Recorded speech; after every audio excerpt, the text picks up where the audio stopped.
मागील 2-3 दिवसापूर्वी खरं तर संपूर्ण जिल्ह्यासह चाळीसगाव तालुक्याला मुसळधार पावसाने त्या ठिकाणी झोडपून काढलेलं होतं. चाळीसगाव तालुक्यात देखील अनेक ठिकाणी पूर सदृश्य परिस्थिती निर्माण झालेली होती. आपण सध्या बहाळ रथाच्या या गावामध्ये उभे आहोत.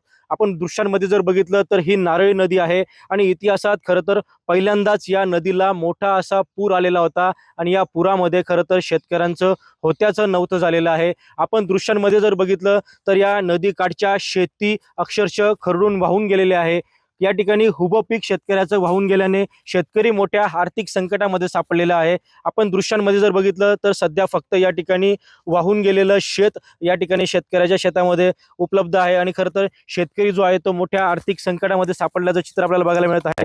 आपल्यासोबत या ठिकाणी शेतकरी आहे. काय सांगाल? खरं तर पूर ओसरलेला आहे, मात्र पुराने ज्या वेदना दिलेल्या आहेत त्या वेदना या ठिकाणी जिवंत आहे. काय सांगाल? काय प्रतिक्रिया? मी ना इथं केळी लावली होती. हो, ते पण संपूर्ण वाहून गेली ते. हो, हे 2200 रोप होतं आणि 2500 रोप होता. इथं विहीर होते, मोटर होते, पाईपलाईन होती, संपूर्ण ठिबक होती. सर्व म्हणजे फिक्स सर्व वक्के झालेलं होतं. हो, वक्के झालेलं होतं, पण ते सर्व वाहून गेलं. हो, बाबा, किती या ठिकाणी खर्च आलेला होता शेती उभी करण्यासाठी आणि काय उत्पन्न होणार होतं? आता समजा याला 1,00,000 रुपये लागून गेले होते. आता एवढंच रोप होतं, 40,000चं रोप होतं, 40,000चं खत होतं.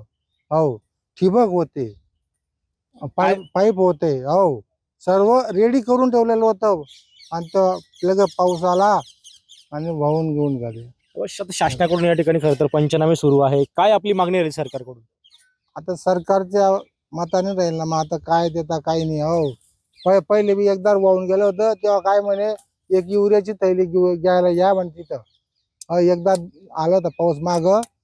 हो, सरकार काही देतच नाही ना हो शेतकऱ्याला, आणि शेतकरीवरच सर्व आहे. हा, सर्व्हिसवाले. आता शेतकरीने काय करायचं मग? असं काय करायला पाहिजे बा असं? आपण बघू शकतो खरं तर पूर ओसरलेला आहे, मात्र शेतकऱ्यांच्या मनामधील वेदना ओसरायचं नाव घेत नाहीये. इतर देखील शेतकरी आपल्यासोबत आहेत. काय सांगाल? काय नुकसान झालेलं आहे? आणि खरं तर या पहिल्यांदाच बोललं जातंय की नदीने रौद्र रूप धारण केलेलं आहे. आमच्या गावात असे प्रतिष्ठित व्यक्ती सांगताय, 80-80 वर्षाचे म्हातारे सांगताय, आमच्या आयुष्यात असा ह्या नारळी नदीला पूर आलेला नाही. हा पहिल्यांदाच अचानक असा ढगफुटीसारखा प्रकार झाला आणि एकदम पूर आल्यामुळे शेतीचं पूर्ण गाळ वगैरे वाहून गेला. खत टाकलेलं होतं, ठिबक लावलेली होती, विहीर होती, पाईपलाईन होते, काही आंबे लावलेले होते, ते सगळे नारळी नदीमुळे वाहून गेले. असे असे बरेच आमचे मोठे मोठे शेतकरी सांगतात असं कधी न झालेलं आहे. यावर्षी असे झाले, अशी अतिवृष्टी झाली. ही आता चालू केळी बर्बाद झालेली. आम्ही व्यापारींना सौदा केलेला होता, पण सौदाच्या आधी नारायण नदीने चाट मारून दिली आणि आलेला तोंडी घास गेला. आता याला जे जाणता सरकार, आपले मायबाप जे काही असतील, त्यांनी आमच्यावर दया दाखवावी ही नम्र विनंती आहे बुवा. आता आयबीनबाई बी आमचं तर गेलंच, आम्हाला जगण्याकरता काहीतरी द्यावं अशी सरकारकडे आम्ही मागणी करतो आणि त्वरित पंचनामाला यावं असं. बाबा, काय सांगाल? खरं तर किती शेतीचं या ठिकाणी नुकसान झालेलं आहे? कुठले कुठले पीक यामध्ये असू शकतात? काय वाटतं आपल्याला? आता याच्यामध्ये आमची पोपई होती, आंबे होते, काही लिंबूचे झाडं होते, असे असंख्य. आता आम्ही फळबागवाले जे सगळे असंख्य वाहून गेले.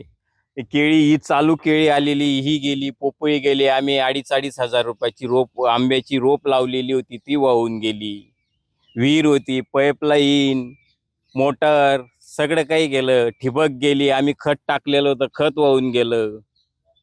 आता याला काय करायचं हे फक्त आमच्या मायबाप सरकारांनीच आमची दखलबाजी घ्यावी ही नम्र विनंती. खरं तर शासनाकडून पंचनामे सुरू केलेले आहे आणि कुठेतरी आता या ठिकाणी पंचनामे करून मदत देखील दिली जाणार असल्याचं बोललं जात आहे. काय मागणी असेल शासनाकडे? आता शासनानेच आमच्यावर दया दाखवावी, काहीतरी मदत द्यावी हीच विनंती. आता आम्ही तर आज झटणारच आहे, आम्ही करणारच आहे.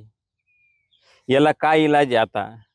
देवाने आता अतिवृष्टी आमच्यावर आलंच, पण जर कधी तुमच्याकडनं आम्हाला दया वगैरे काही दाखवता येईल, दाखवा ही नम्र विनंती आहे बा.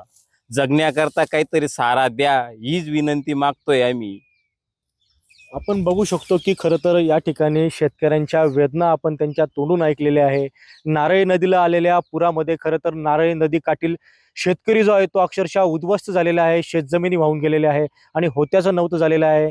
आणि खरं तर शेतकरी आता शासनाकडून माफक त्या ठिकाणी भरपाईची मागणी करत आहे. हेमचंद कुमावत, TV9 मराठी, चाळीसगाव, जळगाव.